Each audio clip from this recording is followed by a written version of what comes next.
Nah, di sini kita nggak menemukan masalah ketidak line of sight. Jadi di satelit sudah pasti line of sight komunikasinya. Dan terus datanya yang dikirimkan itu reliable dan juga mensupport multiple application dari mulai video, data sampai ke voice. Dan juga dari komunikasi satelit sendiri juga memiliki band yang sangat kecil, kisaran sampai 10 pangkat min 8. Lalu, nah ini komunikasi satelit bisa dikonfigurasikan dengan beberapa macam komunikasi lainnya seperti halnya melalui microwave, fiber optic, LMDS, POTS dial-up, kabel modem, Wi-Fi, ADSL, dan lain-lain. Nah, ada beberapa kata kunci penting yang kalian harus ngerti dari satelit tersebut. Ada namanya VSAT, Very Small Aperture Terminal. Nah, VSAT ini apa sih? VSAT adalah antena antena satelit pada stasiun bumi yang ukurannya diameternya tuh sekitar 1,2 meter sampai 2,5 meter.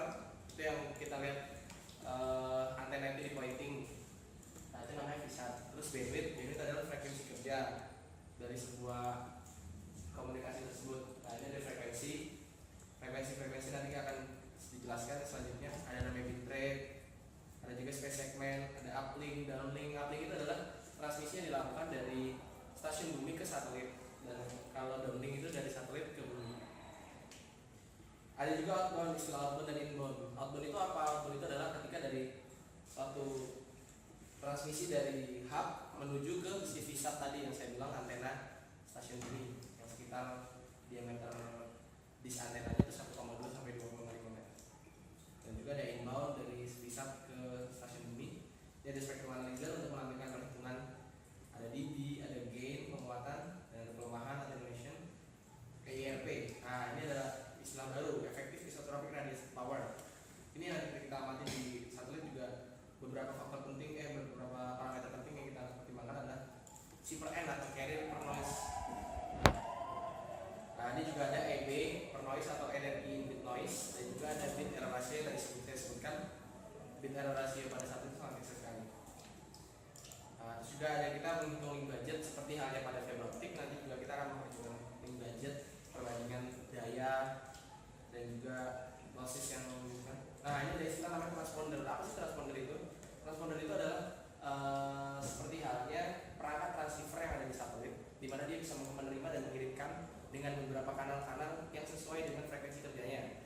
Misal ada transponder untuk C-band, dan di kanal tersebut ada beberapa di transponder tersebut memiliki beberapa kanal yang digunakan untuk transmisi komunikasi antara satelit dan stasiun bumi.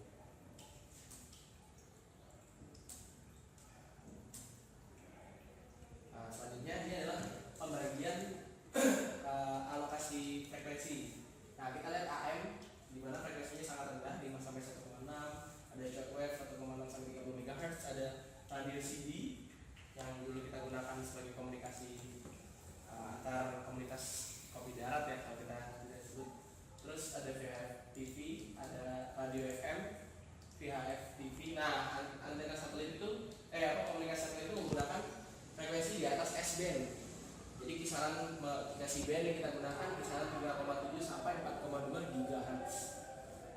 Terus ada KU band 10,95 sampai 12,7 GHz dan KA band. Nah, ini frekuensi yang kita gunakan. Ada C-band, ada juga extended C-band, di mana extended C-band itu di atas frekuensi C-band. Beberapa satelit sekarang menggunakan frekuensi extended C-band. Dan juga ada KU band, KA band, beberapa frekuensi ini memiliki kelebihan masing-masing. Dan juga di transponder memiliki beberapa kanal yang memiliki frekuensi yang berbeda. Nah, untuk di luar angkasa sendiri memiliki macam-macam orbit. Yang kita tahu ada 4 macam orbit. Yang pertama adalah LEO, Low Earth Orbit, MEO, Medium Earth Orbit, Geosynchronous Orbit, Geo, dan High Elliptical Orbit. Nah, ini untuk LEO sendiri. LEO sendiri 200 sampai 1400 km dari bumi. Nah, untuk periodenya atau rotasinya itu mendekati 90 menit, sekitar 90 menit. Nah, dia orbit Leo itu cenderung lebih kecil, lebih ringan, dan lebih murah. Biasanya seperti ini. Nah, ini contohnya Leo. Altitude atau jarak dari bumi ke stasiun bumi ke satelit itu sekitar 825 km, memiliki bit rate yang rendah. Nah, dia menggunakan untuk di satelit Leo menggunakan alokasi frekuensi VHF atau UHF dengan uplink atau downlinknya. Nah, biasa kita bisa orbit Leo ini biasanya untuk cuaca ataupun kebakaran, kita bisa menggunakan komunikasi satelit pada orbit ini untuk mengamati hal itu di dunia, di bumi maksudnya. Nah, terus ini ada orbit yang kedua atau MEO, medium earth orbit. Nah, oh iya, sebelumnya tadi yang di Leo tadi kira-kira tuh harus ada 12 satelit yang terbang bersamaan. Karena apa? Karena rotasinya bumi itu 24 jam. Sedangkan rotasi Leo itu hanya ditempuh dalam waktu tadi hanya sekitar 90 menit. Nah, untuk MEO, ini ada 12 satelit di 2 orbital plane dengan altitude yang jauh berbeda dari Leo, sekitar 10.390 km. Nah, ini untuk GEO. Nah, jarak GEO dari memiliki altitude 35.680 km dari bumi. Nah, yang bagus di sini GEO itu memiliki waktu periode atau waktu rotasi yang hampir menyerupai bumi, sehingga untuk kita meluncurkan satelit pada orbit ini kita hanya membutuhkan satu satelit saja yang bisa mencakup.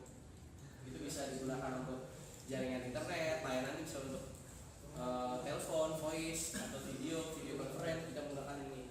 Karena memang kelebihannya komunikasi satelit itu adalah line of sight. Nah, ini satelit pada jenis orbit ini cenderung lebih mahal, lebih besar, dan lebih sulit untuk diluncurkan. Karena biasanya satu roket itu harus aturan sekarang satu roket itu harus membawa minimal 2 satelit sekaligus. Sedangkan untuk yang di orbit GEO ini membutuhkan satelit yang sangat besar dan memiliki beberapa transponder yang lebih banyak dibanding satelit Leo. Nah, ini adalah contohnya beberapa satelit yang ada. Ini data yang diambil pada tahun 2001. Beberapa satelit yang ada di orbit GEO.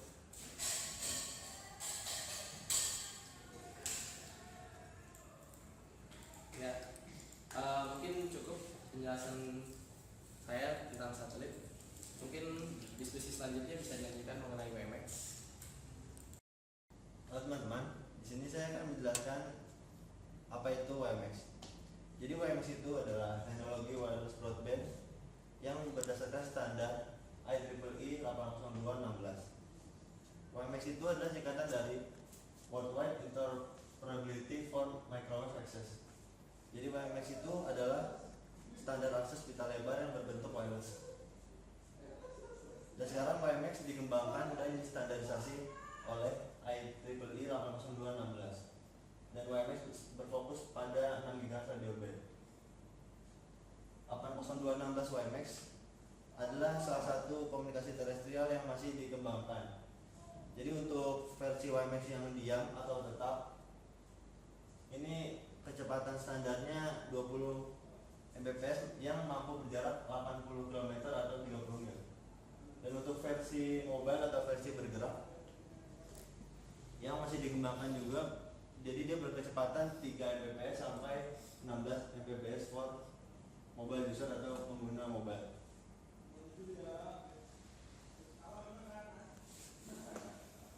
Di sini saya akan menjelaskan WMX ke isu. Jadi WMX itu mendukung untuk triple play. Triple play di sini adalah video, voice, dan data.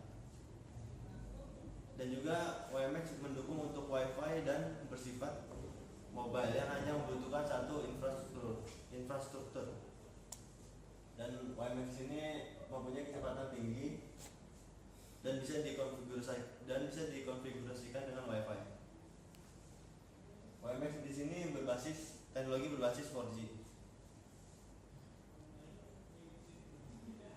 Ini adalah standar dari WMX. Jadi standar WMX itu 802.16a sampai 802.16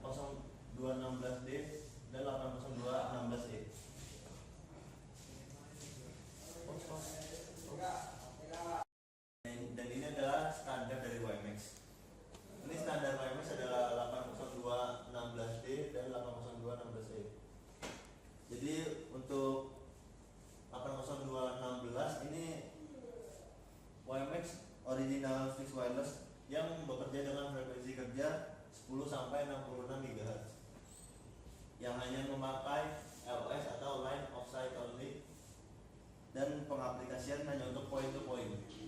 Dan untuk 80216C ini hampir sama dengan 80216. Yang berbeda ada pada 80216A. Jadi di sini dia memakai frekuensi kerjanya 2 sampai 11 GHz. Di sini dia berbedanya tidak memakai LOS atau line of sight only. Jadi pengaplikasiannya pada point to multi point.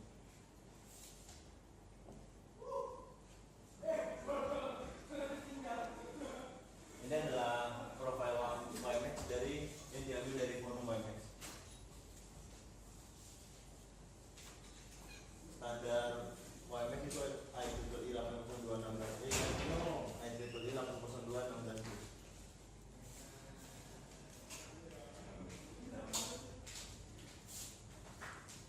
Ini adalah WiMAX yang diintroduksi. Dan untuk high performing ini efisiensi spektrum dengan menggunakan teknik OFDM. Jadi OFDM itu di sini adalah orthogonal frequency division multiplexing. Dan untuk fleksibel install ini adalah pemasangan yang fleksibel karena instalasinya dilakukan di outdoor atau di luar ruangan. Dan untuk Truly Mobile ini dia dikembangkan agar benar-benar bersifat mobile dan atau dapat diakses di mana saja.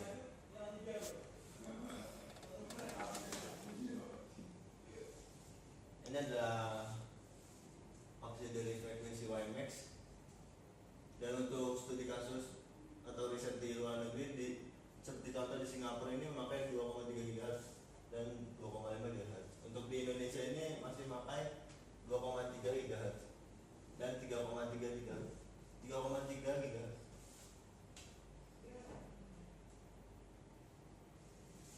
Ini adalah gambar untuk WiMAX dalam rural community atau pedesaan dari rumah ke rumah. Jadi ini dari base stationnya ada independent base stationnya ini menuju ke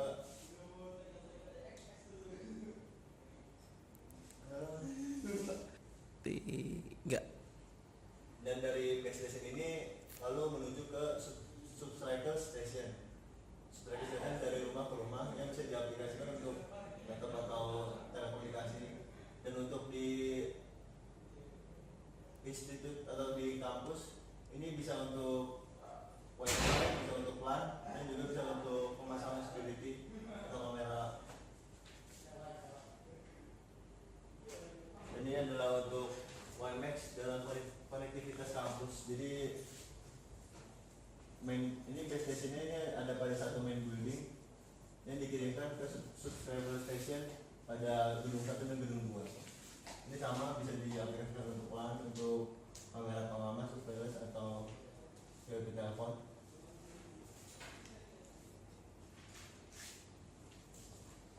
Selanjutnya ini adalah WiMAX untuk komunikasi lepas pantai. Jadi base stationnya akan menyeberangi lepas pantai menuju ke subscriber station pada building platform.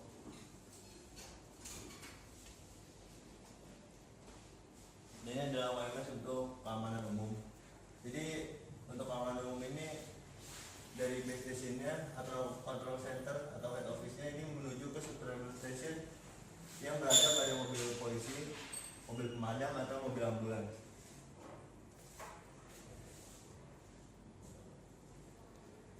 Ini adalah WiMAX untuk private network. Mungkin masih sama ini.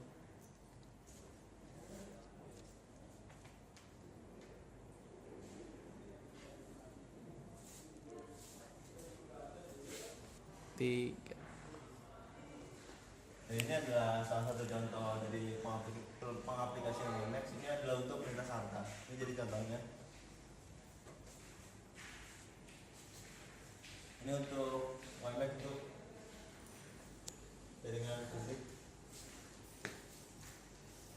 Di sini saya juga akan menjelaskan tentang perbandingan 2G, 3G, Wi-Fi dan WiMAX. Jadi untuk 2G dan 3G sendiri dia masih full mobility, security dan kios ini masih sama dengan WiMAX. Namun tidak untuk Wi-Fi. Sedangkan Wi-Fi sendiri ini dia hanya untuk network simplicity dan broadband.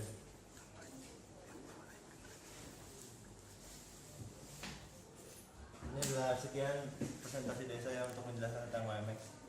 Makasih. Di sini kita mau ngapain sekarang, Dik? Ini kita akan mencoba pemanfaatan komunikasi pita lebar dalam kehidupan sehari-hari, yaitu penerapan di web. Komunikasi pita lebar dengan bandwidth yang lebar juga. Iya, Kita bisa aplikasikan lewat web ya? bisa. Coba kita langsung Dunia telekomunikasi kan berjalan secara menurut. coba kita langsung ke percobaannya ya. Ayo. Jadi kita kan pertama di sini akan menggunakan GAN power supply. Di sini GAN power supply sebagai cakup daya dari alat-alat yang kita gunakan ya, Bro. Iya. Dan di sini kan juga ada SWR meter sebagai penghitung standing wave ratio-nya di sini. Jadi pertama kita harus ngapain ya, Bro? Kita Rangkai dulu aja ya. rangkai dulu aja lah biar semuanya tahu. Kan sebagai pertama itu kita membutuhkan adalah movable sort. Movable sort itu sebagai mengatur bagaimana dia keadaan matching dalam mencari kondisi matching dapat menghasilkan amplitude yang maksimal. Matching itu apa? Kondisi matching itu ketika tidak ada gelombang pantul, tidak ada gelombang yang kepantul kembali ketika kita memancarkannya. Wah, berarti hebat ya Nah, kondisi itu. coba kita rangkai dulu. Ini kan kita menggunakan GAN oscillator. Tadi ini sudah yang kita sama-sama kita tahu kan oscillator itu. Coba minta tolong.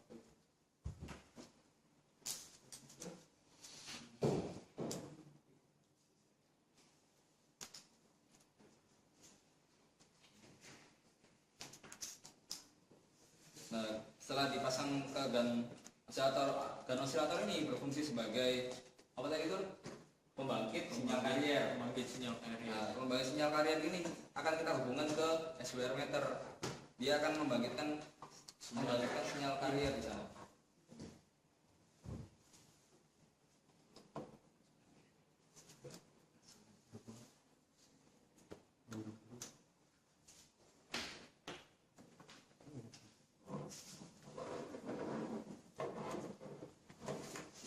Setelah GAN oscillator ini kita akan mencari kondisi matching kan nanti, makanya kita memakai osilator. Osilator ini berfungsi sebagai agar gelombang yang dipancarkan tidak terpantul kembali ke rangkaian sebelumnya. Kita pasang di setelah pin modulator. Ini GAN Oscillator.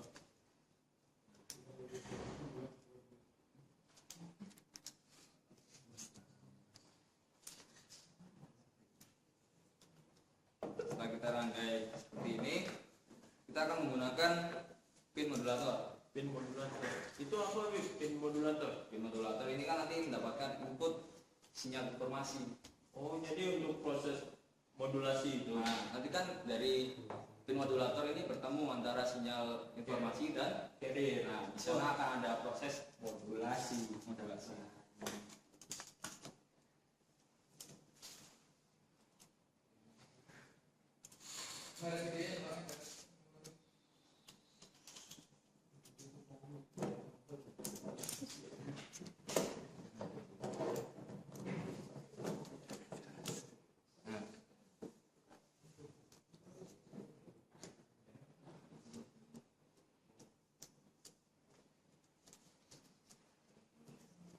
Nah, kita akan sambungkan ke SWR meter juga karena dia akan mendapatkan sinyal informasi ke dalam pin modulator.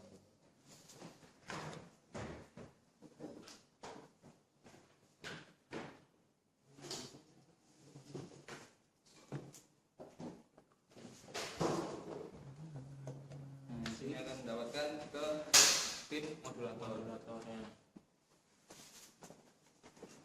Nah, setelah itu kita akan menggunakan apa yang namanya itu? waveguide. Nah, waveguide ini tadi yang kita Dari awal-awal dari awal tadi kita akan membahas tentang komunikasi pita lebar melalui waveguide. Kita akan, kenapa waveguide ini diperlukan? Karena sinyal yang dipancarkan oleh pin modulator nanti akan diarahkan dan membentuk gelombang seperti waveguide ini. Oh, jadi bentuk sinyalnya nanti gelombang elektromagnetik. Ya, Sinyal keluaran dari waveguide ini. ya betul sekali.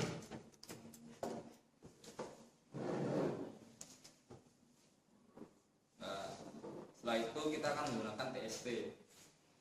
TST. Oh, TST. TST di sini akan kita ketahui bagaimana kondisi matching tersebut terhadap beban setelah rangkaian TST ini. Kita akan pasangkan di sini.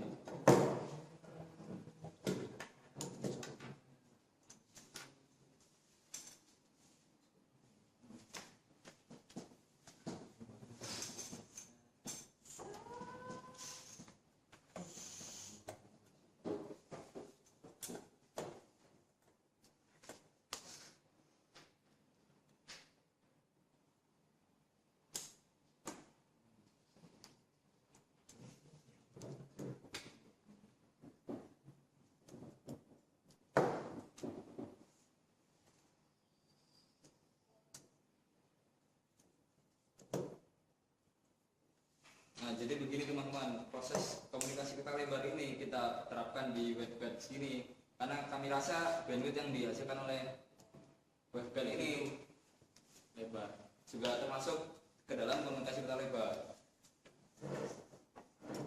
Nah, setelah ini akan kita sambungkan ke dalam beban, yaitu ketika beban ini kita membutuhkan sesuatu beban, kita percobaannya ada dua, yaitu dengan beban on dan slot line. Nanti kita akan cek beban tersebut akan menghasilkan sinyal seperti apa di osiloskop.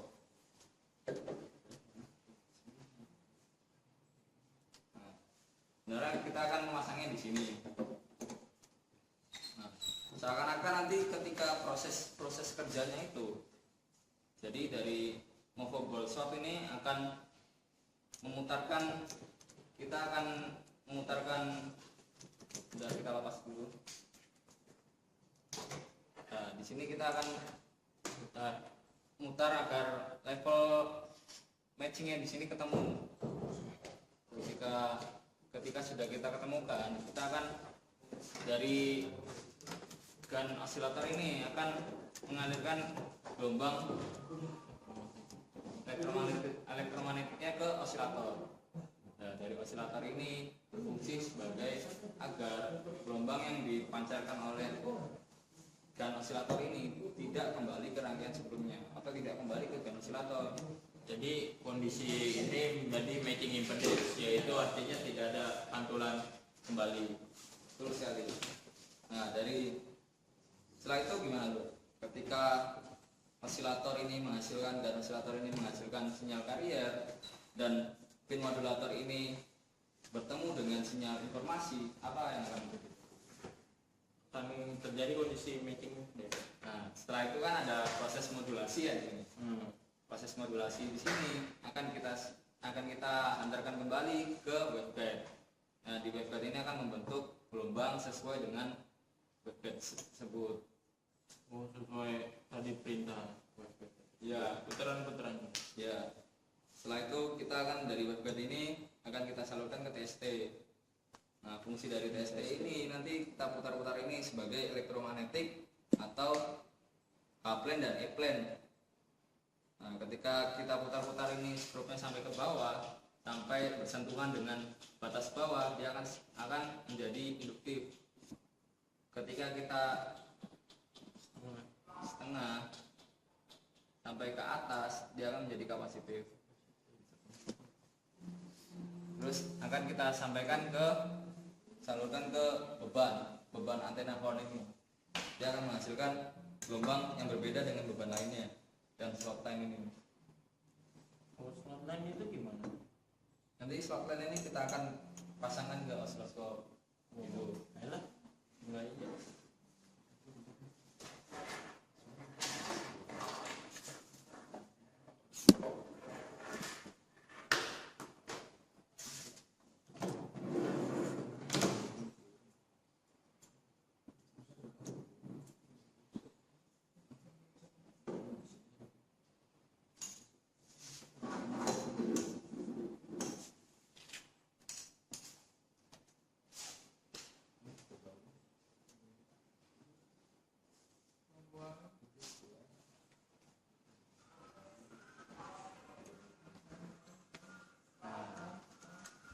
ini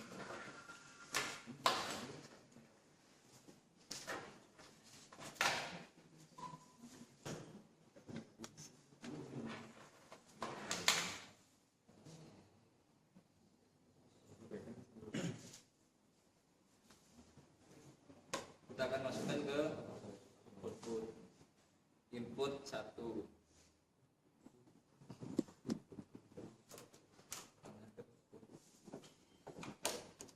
Input 1 ini. Setelah kita masukkan di sini, seharusnya kita akan mendapatkan sebuah gelombang yang keluarannya sesuai dengan yang dibentuk oleh waveguide dan beban slot line ini. Tapi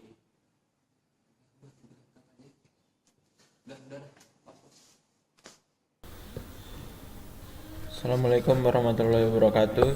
Di sini saya akan memberikan kesimpulan tentang pembahasan semuanya.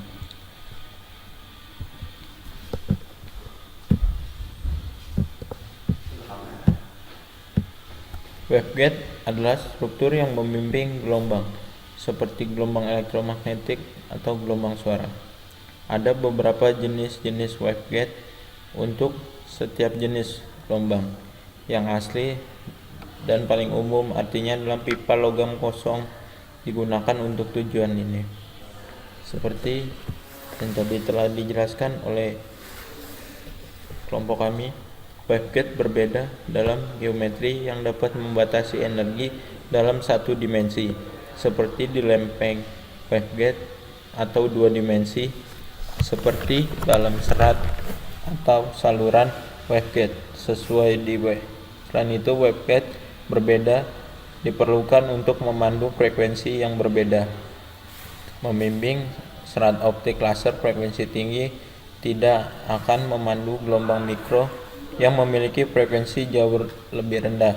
Sebagai aturan praktis dan lebar waveguide perlu urutan yang sama besarnya sebagai petunjuk panjang gelombang dari gelombang. Gelombang di ruang radio menyebarkan ke segala arah, seperti gelombang frekuensi. Dengan cara ini mereka kehilangan kekuasaan mereka secara proporsional dengan kuadrat jarak, yaitu pada jarak R dari sumber daya sumber dibagi dengan R2. Dengan waveguide membatasi propagasi gelombang dalam satu dimensi, sehingga tidak kehilangan kondisi ideal. Gelombang waveguide terkurung di dalam karena menyelesaikan waveguide refleksi dari dinding-dinding, sehingga di dalam propagasi waveguide tidak dapat digambarkan sebagai zigzag di antara dinding. Gambar gelombang segi panjang atau tabung logam bundar berlubang. Penggunaan untuk transmisi sinyal waveguide dikenal bahkan sebelum istilah ini diciptakan. Fenomena gelombang dipandu melalui kawat tegangan telah dikenal waktu yang cukup lama, serta suara melalui pipa berlubang seperti gua atau stetoskop medis. Penggunaan lain dalam transmisi waveguide kekuasaan antara komponen-komponen dari dalam suatu radio, radar, atau perangkat optik. Sekian presentasi.